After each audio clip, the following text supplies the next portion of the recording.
Paul McCartney's stepmother Angie and stepsister Ruth are here to tell us about a wonderful project. It's called the Magical History Tour multimedia show. Good morning to both of you. Great to see you. Thanks for having us in. Appreciate it. Thank you. Ruth at one time was the judge of on Arizona Idol for a couple years, as I recall. Yes, I believe that. Yeah, it was. That was the last time we saw each other. We had a good time over there. And you haven't aged. What's happening? What's going on here? You look great. She has a few more chins. Mind you, who am I to tell?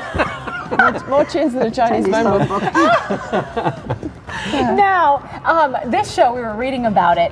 I can't imagine, I just can't even imagine sitting there and getting to hear all of your family stories. Mm-hmm. And I mean, it must just be a blast to sit there and reminisce and interact with the audience. Yeah, it's a really fun show. We have what we consider to be the world's best Beatle tribute band, the Mop Tops. They've been put together over 10 or 15 years, and they come from all over the United States. And you like this group? I mean, you authorized this group, right? Yeah. They're McCartney Girl authorized. And so we sort of had a logistical thing because they have all the original Vox amps and the gear and the Wells Fargo sheriff's badges. And I mean, they drill down to the detail, plus they're musically great.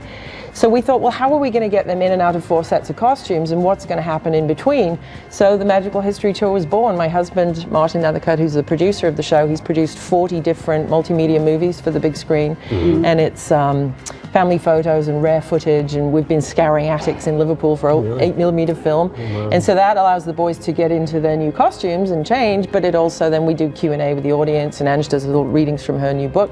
Shameless plug. Shameless plug. And the name of Angie's book is? My Long and Winding Road. And what's that about? See it. My life hold it since up. I was born in 1929, so it starts off in Liverpool in the air raid shelters, growing up in World War II, and various adventures around the world.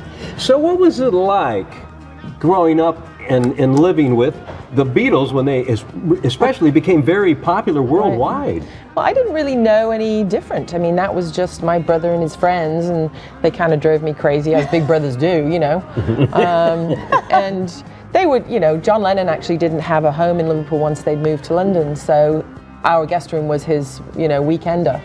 And I was saying yesterday, we did a radio chat, and I was saying, you know, they would invite, I've invited some friends back for the weekend, and it'd be, you know, Jimi Hendrix or Mick Jagger. And I used to love it when the house was full, because Angie gave me extra pocket money for helping with laundry. I said, you haven't lived until you've seen Jimi Hendrix's and John Lennon's knickers going around in the same spin cycle. This is a family show, and I keep the party clean. Wow. Well, I was doing laundry. So you must have had reporters and journalists coming in and out? Well, yeah, we tried to sort of, I would tell Ruth, don't tell any of the kids at school that Paul's home, and don't tell anybody your phone number, and until the fatal day when she fell off a wall and broke her leg, and they took her to hospital. And, what's your name? I'm not allowed to say. What's your phone number? I'm not allowed to say. And somebody said, oh, it's probably that Beatle kid from Heswell. So they called the local cop shop, and Mr. Plodd, the policeman, came round, knocked on the door.